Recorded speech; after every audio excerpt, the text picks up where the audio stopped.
everyone, how are you all? Welcome back to my channel Tube English, Learn with Fun. Today our topic is verb forms. We have to get command on all these type of verb forms. In English language, if you want to get fluency, you have to know all verb forms and the meanings. And the contextual meaning also you have to know, because for a verb, each and every word we have so many contextual meanings. For example, if you take a word desert, desert means in Telugu edari. At the same time, desert means abandoned. That means వదిలివేయబడిన, ఒకదాన్ని వదిలివేస్తే dessert అని అంటాం. So రెండు రకాల meanings అనేవి ఉంటూ ఉంటాయి. For a word we have two types of, that means two or contextual meaning we have to know. అంటే సందర్భాన్ని బట్టి మనం మీనింగ్ని వాడుకుంటూ ఉంటాం. For example, she is like Savitri, ఆమె సావిత్రి లాగా ఉంది. ఐ లైక్ సావిత్రి, నేను సావిత్రిని ఇష్టపడతాను. లైక్ అంటే అక్కడేమొచ్చింది, వలే వచ్చింది. ఇక్కడ లైక్ అంటే ఇష్టం వచ్చింది. సో కాంటెక్చువల్ మీనింగ్ మనకు తెలుసుకుంటూ ఉండాలి. At the same time we have to get command and all vocabularies also. వెకాబులరీలను కూడా అంటే పదం యొక్క రకరకాల అర్థాలు, ఏ సందర్భంలో ఏమేమి వాడతాము, ఇవన్నిటి మీద మనకు ఐడియా ఉండాలి, మీనింగ్ తెలియాలి. At the same time we have to no synonyms, అర్థాలు, నానార్థాలు అంటామే. ఆ రకంగా ఒక్కొక్క పదానికి రకరకాల అర్థాలను కూడా మనము తెలుసుకుంటూ ఉండాలి. After that here we have class on verb forms. Verb form is nothing but what is mean by verb? Verb means it tells us about an action. అంటే క్రియ, పనిని గురించి తెలిపేదాన్ని మనము వర్బ్ అని అంటాం. At the same time verb means it also tells us about status, స్థితిని కూడా మనకు తెలుపుతూ ఉంటుంది. ఆ రకంగా ఉండేదాన్ని మనము వర్బ్ అని అంటూ ఉంటాం. So the types of verbs, that means it changes its position, it changes its what we call, రూపాన్ని మార్చుకుంటూ ఉంటుంది. ఎలా మార్చుకుంటుంది, ఎందుకు మారుస్తాం మనము. అట్ ద సేమ్ టైం we have so many subjective pronouns also, for which pronoun we have to use the form of verb we have to know. For that we have a class today, a class on verb forms. Listen friends, verb form means it tells us about an action, also status. Here verb form means క్రియ, పనిని తెలిపేదాన్ని మనము verb అని అంటూ ఉన్నాం. Verb forms are 4 types. Those are base form, past form, past participle, present participle. Base form means ప్రధాన క్రియ.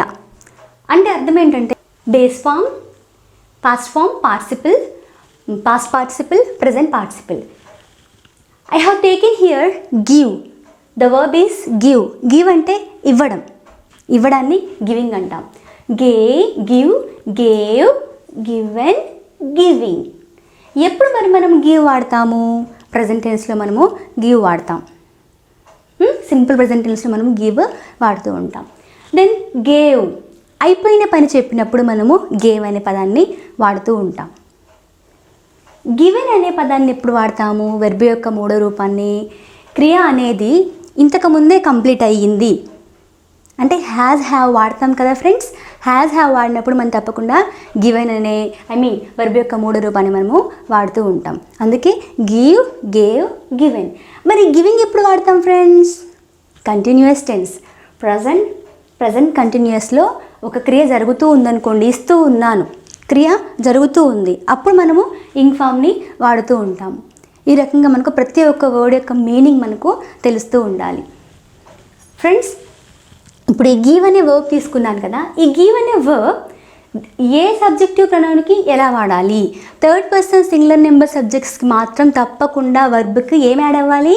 Yes అనేది add అయ్యి తీరాలి. ఎస్ అనేది యాడ్ అయ్యి తీరాలి. అందుకే friend, he gives, she gives, it gives, Ramu gives, ఆ రకంగా మనము తీసుకోవాలి. అదే మనము ఫస్ట్ పర్సన్ డూ ఫ్యామిలీ అయినటువంటి ఐ, వి, యూ, దే, ఇవన్నిటితో వచ్చినప్పుడు గివ్ వస్తుంది. I give, you give, they give, we give. అలాగే ఫ్రెండ్స్, అఫ్కోర్స్ ఈ సింపుల్ పాస్ట్లో అయితే అన్నిటికీ సేమ్, మనకు బీ ఫామ్స్ ఏ ఉండవు కాబట్టిగా గేవ్ వస్తుంది. హీ గేవ్, ఐ గేవ్, ఆ రకంగా వీ గేవ్, షీ గేవ్. ఏం మార్పు ఉండదు ఫ్రెండ్స్, ఎందుకంటే సింపుల్ పాస్ట్లో మనకి V2లో ఎటువంటి బీ ఫామ్స్ ఉండవు కాబట్టి. Next friends given. ఈ గివెన్ దగ్గర వచ్చేసి మనకు తేడా వస్తుంది. అంటే అర్థం ఏంటంటే ఫ్రెండ్స్, ఏవైతే third person singular number subjects ఉంటాయో వాటితో మాటలు వచ్చేవి హ్యాజ్ వస్తుంది. హ్యాజ్ ప్లస్ V3 వస్తుంది. అంటే షీ హ్యాజ్ గివెన్ అంటాం, వీ హ్యావ్ గివెన్ అంటాం. Ramu has given, I have given. అంటే డూ ఫ్యామిలీ ఉన్న వాటికేమో హ్యావ్ రావాలి. Third person singular number subject ఉన్నటువంటి ఇది does family. He she it singular noun అంతా కూడా డస్ ఫ్యామిలీ. ఎక్కడైనా మీరు ఇలా బాక్స్ కొట్టుకోండి ఫ్రెండ్స్, గుర్తుంటుంది. ఇదంతా కూడా డస్ ఫ్యామిలీ అని గుర్తుపెట్టుకోండి. ఇదంతా కూడా డూ ఫ్యామిలీ. ఏది do family? Has, have, I, we, they, plurals, children, ఇవన్నీ కూడా మనకి డూ ఫ్యామిలీ. ఏ ఫ్యామిలీ? Do family. ఓకేనా ఫ్రెండ్స్? వీటన్నిటికి కూడా ఏమొస్తుంది? He, she, it, singular nouns, వీటన్నిటికీ హ్యాజ్ ప్లస్ V3 వస్తుంది. దెన్ హ్యావ్ ఎప్పుడు వస్తుందంటే వీటికి హ్యావ్ వస్తుంది. వేటికి హ్యావ్ వస్తుంది? ఐ, వి, యూ, దే, వీటన్నిటికి కూడా మనకి చిల్డ్రన్ అంటే ప్లూరల్స్ ఫ్రెండ్స్. ప్లూరల్స్ అన్నిటికి కూడా మనకి ఏమొస్తుందంటే హ్యావ్ వస్తుంది. ఇది మనకి నోటెడ్గా ఉండాలి friends. Now we have another verb form that is sing. Sing అంటే పాడడం. Sing, sang, sung, singing. He sings, she sings, it sings, Ramu sings. Then she sang. Of course, I sing. ఇక్కడ do family వచ్చేసేసి we sing, they sing, you sing. అంటే do family వచ్చినప్పుడు ఎటువంటి ఎస్ని మనము చూడము. ఇందులో పని జరిగిపోయింది అంటే ఈ పాట పాడాడు, ఆయన పాట పాడాడు అంటే he sang a song. ఆయన ఒక పాటని పాడాడు. ఆయన పాట పాడబడింది, ఆయన ఇంతకుముందే పాట పాడేశాడు. జస్ట్ కంప్లీటెడ్ యాక్షన్ చెప్పినప్పుడు సంగ్ రావాలి. Singh, sang, Sung. Singh, sang, Sung. He has Sung a song. ఆయన ఇంతకుముందే పాటని పాడాడు అని చెప్పే సందర్భం సంగ్. He has. సో అదే మనము వీతో రాయాలంటే వీ హ్యావ్ రాయాలి. ఎందుకంటే వి అనేది ఏ ఫ్యామిలీ? డూ ఫ్యామిలీ కాబట్టి I, we, you, they, children, plurals అన్నీ కూడా మనకి ఏ ఫ్యామిలీ అవుతాయి? Do family. అందులో డూ ఫ్యామిలీ మనకి ఎవరు రావాలి? హ్యావ్ రావాలి. So we have sung a song. అదే రాము పాడాడు అనుకోండి, రాము హ్యాజ్ సంగ్ ఏ సాంగ్. ఆ రకంగా రావాలి. అదే రాము పాట పాడుతూ ఉన్నాడు అనుకోండి, Ramu is singing a song. Ramu పాట పాడుతూ ఉన్నాడు. మరి మేం పాట పాడుతూ ఉన్నాం, we are singing a song. ఏ tense? Present continuous tense. Next friends, say అంటే చెప్పడం. సే చెప్పడము, చెప్పాడు, said. Said, say, said, said, saying, చెప్తూ ఉన్నాడు. Same friends, he says, she says, it says, Ramu says. ఆ రకంగా వస్తుంది. అటు వచ్చేసి I say, we say, you say, they say, children say, boys సే. ఆ రకంగా. Then said. అఫ్ కోర్స్ సెడ్లో ఎటువంటి మార్పు ఉండదు. రెండు సబ్జెక్టివ్ ప్రొనౌన్స్కి డూ ఫ్యామిలీ, డస్ ఫ్యామిలీ రెండింటికి కూడా మనకి V2నే వస్తుంది. నెక్స్ట్ ఫ్రెండ్స్, ఇది కూడా సేమ్. కాకపోతే హీ, షీ, ఇట్ కానీ హీ హ్యాజ్ సెడ్. ఆయన చెప్పాడు, ఇంతకుముందే ఆయనే చెప్పడం జరిగింది అన్నప్పుడు హీ హ్యాజ్ సెడ్. అదే నువ్వు చెప్పావు అనుకోండి, యూ హ్యావ్ సెడ్. ఎందుకంటే యూకి హ్యావ్ రావాలి కాబట్టి యూ హ్యావ్ సెడ్. నువ్వు చెప్తూ ఉన్నావు, యు ఆర్ సేయింగ్. నువ్వు చెప్తూ ఉన్నావు, ఆమె చెప్తూ ఉంది, she is saying. She is saying, it is saying. ఆ రకంగా మనము మారుతూ ఉంటాయి ఫ్రెండ్స్. నెక్స్ట్ వర్బ్ వచ్చేసి ఫ్రెండ్స్ లెర్న్. లెర్న్లో ఆర్ సైలెంట్ లెటర్, లెర్న్ అని అనాలి. లెర్న్ నేర్చుకోవడం. లెర్నింగ్ అంటే నేర్చుకోవడం. We are all learning. మనమందరం కూడా నేర్చుకుంటూ ఉన్నాము. Learn. I learn, we learn, they learn, children learn. అతను నేర్చుకుంటున్నాడు అనుకోండి, he learns, she learns, it learns, Ramu learns అని అనాలి. అదేవిధంగా ఫ్రెండ్స్ లెర్న్డ్ నేర్చుకున్నారు. V2 సబ్జెక్ట్ వర్బ్ యొక్క రెండవ రూపం ఏంటి? లెర్న్డ్ నేర్చుకున్నారు. ఆయన నేర్చుకున్నాడు. Yes, he learn tenses, he learned verb forms. ఆయన వర్బ్ ఫార్మ్స్ నేర్చుకున్నాడు. Next he has learned. ఆయన నేర్చేసుకున్నాడు, పని అయిపోయింది. He has learned English grammar completely. ఆయన పూర్తిగా నేర్చేసుకున్నాడు. ఆమె నేర్చుకుంది, షీ హ్యాజ్ లెర్న్డ్. వారు నేర్చుకున్నారు, they have learned. They have learned. మరి వారు నేర్చుకుంటూ ఉన్నారు, they are learning. They are learning. ఆమె నేర్చుకుంటూ ఉంది, షీ ఈజ్ లెర్నింగ్. ఆ రకంగా మనకి కంటిన్యూస్ యాక్షన్ వచ్చేసి ప్రజెంట్ పార్టిసిపుల్ అని అంటాం ఫ్రెండ్స్. దానికి ఏం లేదు, వర్బ్కి ఇంకొకటి యాడ్ చేయాలి, దాన్ని మనం V4 అని కూడా అంటూ ఉంటాం. నెక్స్ట్ ఫ్రెండ్స్, ఫైండ్, కనుగొనడం. ఫైండ్ అంటే కనుగొనడం, FIND, ఫైండ్. ఆమె కనుగొనింది, she finds, it finds, he finds. ఆ రకంగా వర్బ్కి ఎస్ని యాడ్ చేసుకోవాలి. అదేవిధంగా మనము అన్నాం అనుకోండి, we find, you find, they find. ఆ రకంగా వస్తుంది. మనం డూ ఫ్యామిలీలో ఎస్ రాదు ఫ్రెండ్స్. సో V2లో ఫౌండ్, రెండిటికి సేమ్ వస్తూ ఉంటుంది. Then found, has plus she has found, he has found, it has found. ఆ రకంగా మనము చేసుకుంటూ ఉంటాము. Then they are finding, she is finding. ఆ రకంగా మనకి వస్తూ ఉంటుంది. నెక్స్ట్ ఫ్రెండ్, డ్రింక్, తాగడం. Drink, drank, drunk, drinking. Drink, drank, drunk, drinking అంటే త్రాగడం. ఆయన త్రాగుతాడు, యా హీ డ్రింక్స్. ఆయనే తాగుతాడు, హీ డ్రింక్స్. ఆమె తాగుతుంది, షీ డ్రింక్స్, షీ డ్రింక్స్. అది తాగుతుంది, ఇట్ డ్రింక్స్. వీ డ్రింక్, మేము తాగుతాము. వారు తాగుతారు, దే డ్రింక్. నేను తాగుతాను, ఐ డ్రింక్. ఆ రకంగా వస్తుంది ఫ్రెండ్స్. డ్రాంక్, త్రాగాము. డ్రాంక్ అంటే తాగాము. తాగేసాం, వీ హ్యావ్ డ్రంక్, మేము తాగేసాం. వారు తాగేశారు, దే హ్యావ్ డ్రంక్. ఆమె తాగింది, షీ హ్యాస్ డ్రంక్. ఇది తాగింది, ఇట్ హ్యాస్ డ్రంక్. ఆయన తాగాడు, హీ హ్యాస్ డ్రంక్ అని మనము వస్తూ ఉంటుంది. హీ, షీ, ఇట్ వచ్చినప్పుడు తప్పకుండా మనకి హ్యాజే రావాలి. ఓకేనా ఫ్రెండ్స్. నెక్స్ట్, ఆయన తాగుతూ ఉన్నాడు, హీ ఈజ్ డ్రింకింగ్. ఆమె తాగుతూ ఉంది, షీ ఈజ్ డ్రింకింగ్. వారు తాగుతూ ఉన్నారు, దే ఆర్ డ్రింకింగ్. ఆ రకంగా మనము వర్బ్స్ అన్నిటిని కూడా ప్రాక్టీస్ చేస్తూ ఉండాలి ఫ్రెండ్స్. నెక్స్ట్ వచ్చేసి నేను ఇవ్వాలనుకుంది ఏంటంటే friends, drive, drove, driven, driving. Drive అంటే నడపడం. ఆయన నడుపుతున్నాడంటే హీ డ్రైవ్స్, హీ డ్రైవ్స్. ఇక్కడ వీటికి ఒక క్లూ ఇస్తాను ఫ్రెండ్స్ మీకు.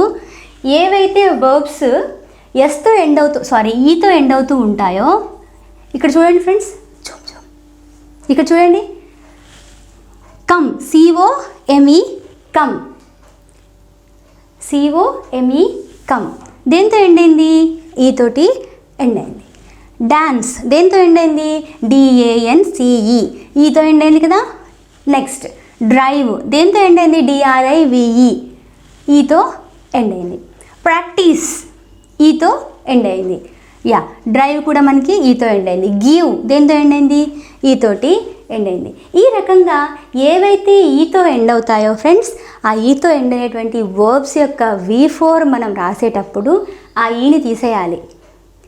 అన్నిటికీ మనము ING యాడ్ చేస్తూ ఉంటాం కదా, ఇక్కడ యాడ్ చేసేటప్పుడు మాత్రం ఈని మనము తీసేసి ING యాడ్ చేసుకోవాలి. అంటే ఎలాగా? కమ్మింగ్కి ఏమొస్తుంది? COMING వచ్చేస్తుంది. ఈ మనం రాయొద్దిగా. నెక్స్ట్, డాన్సింగ్ ఉందనుకోండి, మనం ఏమనుకుంటాము? ING యాడ్ చేయాలిగా అన్నిటికీ. మరి V4 అంటే ING యాడ్ చేసుడే కదా.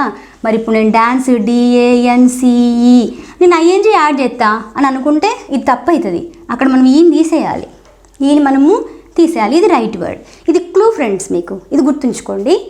ఓకేనా ఫ్రెండ్స్. Give, giving. గివింగ్ అంటే మళ్ళీ ఎలా వస్తుంది? V4 రాసినప్పుడు ING మనం ఇలాగా రాసుకోవాలి. ఓకేనా ఫ్రెండ్స్. నెక్స్ట్ వచ్చేసి ఫ్రెండ్స్, బై అంటే కొనడం. బై అంటే కొనడం. ఆయన కొంటున్నాడు, he buys. 4th rule friends, గుర్తుందా? AEIOUలలో ఉన్నప్పుడు మనం వై పక్కన ఎస్ యాడ్ చేసుకుంటాం అన్నాం, అది ఇది వచ్చేసింది. ఓకేనా friends. He buys, she buys, it buys. అదేవిధంగా రాము బైస్, కొంటున్నాడు. మరి మేము కొంటున్నాం, we buy, they buy, I buy, you buy. ఆ రకంగా వస్తుంది ఫ్రెండ్స్. బై, వాట్, బై, కొంటూ ఉన్నాం. మేము కొన్నాము, వీ హ్యావ్ బాట్. ఆయన కొన్నాడు, హీ హ్యాస్ బాట్. ఆమె కొనింది, షీ హ్యాస్ బాట్. రాము కొన్నాడు, Ramu has bought. Single nouns ఏ పేరు వచ్చినా సరే మనము హ్యాజే రావాలి. ప్లూరల్స్ వచ్చాయనుకోండి, బాయ్స్ అన్నాను, ప్లూరల్ కదా, హ్యావ్ వస్తుంది. సింగులర్ నౌన్ వచ్చిందంటే తప్పకుండా మనకి హ్యాజే రావాలి. ఓకేనా ఫ్రెండ్స్. నెక్స్ట్ ఎగ్జాంపుల్, కీప్, ఉంచడం, అలా ఉంచడం. Keep, kept, kept. కీపింగ్, ఇక్కడ కీపింగ్ రాయలే ఫ్రెండ్స్, కీపింగ్. ఆమె ఉంచింది, సీక్రెట్గా ఉంచింది. ఆమె యొక్క తన యొక్క ప్రామిస్ని షీ కెప్ట్ హర్ ప్రామిస్, తన యొక్క ప్రామిస్ని ఆమె ఉంచింది అంటే నిలబెట్టుకుంది. మన మాటను మనం నిలబెట్టుకోవడాన్ని కెప్ట్ అంటాం. అదేవిధంగా please keep this pen on the table అన్నాను అనుకోండి, అప్పుడు ఉంచడం కూడా వస్తుంది. ఇక్కడ కెప్ట్ కీప్ అంటే ఇంకొక మీనింగ్ కూడా ఉంది ఫ్రెండ్స్, తన మాటను తను నిలబెట్టుకుంది అంట.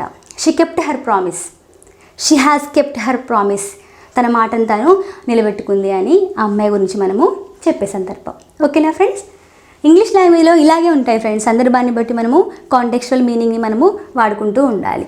ఓకేనా ఫ్రెండ్స్? ఒక్కటే మీనింగ్ ఉండాలంటే కొన్ని ఉండవు అలాగా. ఓకేనా? Next come, came, come, coming. చూసారా, ఇప్పుడు కమ్ అసలైతే ఈతో ఎండ్ అయింది, కానీ ఇక్కడ V4 రాసినప్పుడు ఈ రాయలే కదా, చూడండి, COMING, కమింగ్. ఆ రకంగా కొన్ని క్లూస్ మనము గుర్తుపెట్టుకోవాలి. ఆయన వస్తాడు, హీ కమ్స్. ఆమె వస్తుంది, షీ కమ్స్. వారు వస్తారు, దే కమ్. మేము వస్తాము, వి కమ్. నువ్వు వస్తావు, యూ కమ్. నేను వస్తాను, ఐ కమ్. రాము వస్తాడు, రాము కమ్స్. వచ్చిందా? Ramu comes. Next friends, came, వచ్చాడు, రాము వచ్చాడు, రాము కేమ్. రాము ఇంతకుముందే వచ్చాడు, రాము హ్యాస్ కమ్. గుర్తుపెట్టుకునే ఫ్రెండ్స్, కేమ్, కమ్కి V1 V3 సేమ్ ఉంటాయి. కమ్, కేమ్, కమ్ అంటే ఈ V3 V1 సేమ్ కమ్కి. అలాగే బికమ్, బికేమ్, బికమ్ కోరిలేటెడ్గా ఉంటాయి ఫ్రెండ్స్. కేమ్, కమ్ అంటే రావడం, కేమ్ అంటే వచ్చాను, కమ్ అంటే వచ్చేసాడు. నెక్స్ట్ బికమ్ అంటే అవ్వడం, I want to become a doctor, ఆ రకంగా. Then hurt, hurt, hurt, hurt, hurting. Hurt అంటే బాధకు గురి కావడాన్ని హర్ట్ అని అంటాం. చాలామంది తెలియక ఐ హర్టెడ్ అని అంటూ ఉంటారు, తెలియక అంటూ ఉంటారు ఐ హర్ట్. ఆమె హర్ట్ అయ్యింది, షీ హ్యాస్ హర్ట్. మరి ఆ సందర్భాన్ని బట్టి మనం వాడుకోవాలి. ఓకేనా friends? Read, read, red, reading. Read అంటే చదవడం, ఆయన చదువుతాడు, హీ రీడ్స్. ఆమె చదువుతుంది, షీ రీడ్స్.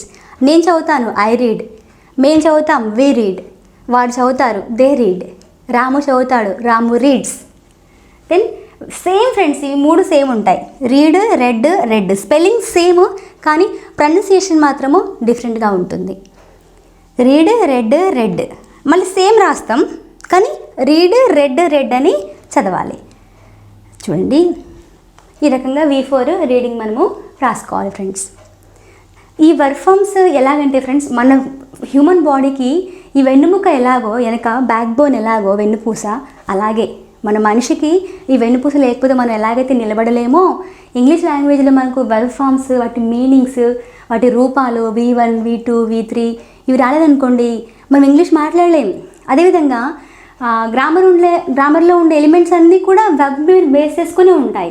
అక్కడ దాకా వస్తే ఇంగ్లీష్లో ప్రతి ఒక్క సెంటెన్స్ లోపల వర్బ్ ఉంటుంది కదా ఫ్రెండ్స్. ఆ వర్బ్ కలిగి ఉండే ఆ భాగాన్ని మనము ప్రెడికేట్ అంటామని అనుకున్నాం, చదువుకున్నాం కదా, సబ్జెక్ట్, ప్రెడికేట్ ఇవన్నీ కూడాను. ఓకే ఫ్రెండ్స్, ఇప్పుడు వచ్చేసి friends if you practice very well then only you can get perfection. Because these are very very important. Daily యాక్టివిటీస్లో ఎలాగైతే మనం ప్రతిరోజు ఏమేమి పనులు చేస్తుంటామో, walking, jumping, swimming, giving, like small work forms, ఇవన్నీ కూడా మీరు నేర్చుకోండి. రెగ్యులర్గా ప్రాక్టీస్ చేస్తూ ఉండండి ఫ్రెండ్స్, V1 నుంచి V4 వరకు. ఇవి ఎలా రావాలంటే లైక్ మనకి ఎలాగైతే ఎక్కాలు ఎలా వస్తాయో 2 1 2 2 4 2 3 6 అలాగా మనకి ప్రతి వర్క్ ఫామ్ దాదాపు as many as you have to no. చాలా అంటే చాలా, రోజుకు ఒక 10 కొత్త వర్క్ ఫామ్స్ నేర్చుకోండి. ఆ ప్రతి కొత్త వర్క్ ఫామ్ యొక్క మీనింగ్ నేర్చుకోండి. మళ్ళీ V1, V2, V3, V4 తప్పకుండా నేర్చుకోవాలి. రూల్ పెట్టుకోండి, ఇగో ఈరోజు ఈ 10 వర్క్ ఫామ్స్ నేర్చుకున్నా, ఈ 10 వర్క్ ఫామ్స్ తోటి మీరు ఏం చేస్తారు, టెన్సెస్ ఫ్రేమ్ చేయండి. మనం టెన్సెస్ అయిపోయాయి కదా, టెన్సెస్ ప్రాక్టీస్ చేయొచ్చు చక్కగా. ఈ సబ్జెక్టివ్ ప్రొనౌన్స్ ఉపయోగించి కొన్ని పేర్లు, మీకు నచ్చిన పేర్లు తీసుకొని మీరు ప్రాక్టీస్ చేస్తూ ఉండండి. అలా ప్రాక్టీస్ చేస్తేనే చక్కగా మీరు పర్ఫెక్ట్ అవుతారు ఫ్రెండ్స్. సపోర్ట్ చేయండి, లైక్ చేయండి, షేర్ చేయండి. ఇంకా సబ్స్క్రైబ్ కాని వాళ్ళు ఎవరైతే ఉన్నారో friends, I need your support. Please subscribe చేయండి, బెల్ ఐకాన్ క్లిక్ చేయండి, ఫ్రెండ్స్కి కూడా షేర్ చేయండి. ప్రతిరోజు ప్రాక్టీస్ చేస్తూ ఉండండి friends. Thank you so much. This is